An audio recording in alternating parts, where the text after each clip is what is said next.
馬鞍山村巴總站起步，經礦場外脊到馬鞍山，這裏是礦場外脊的武林聖地。龜石，續走礦場外脊，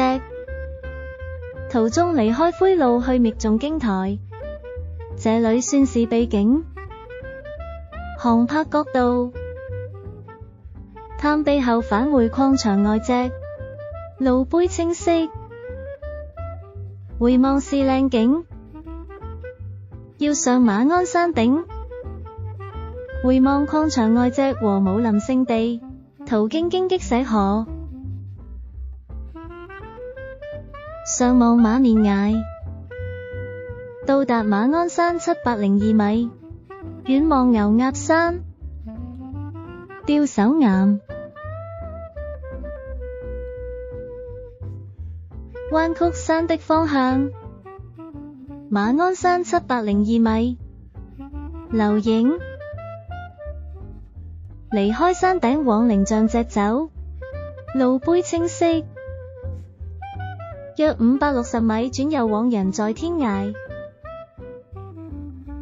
此路會有點上落，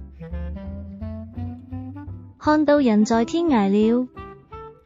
太陽在山後面，光線不足，拍照是還可以。另一個角度，手指石，另一個角度，人在天崖和手指石。原路返回靈象脊，下走靈象脊，接上微天棧道後有點迷，跨過對面，上走至將門，途中望向馬年崖，企靈下海，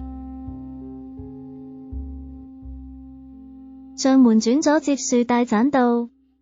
再接上麥徑，續走麥徑，到水浪窩巴士站散。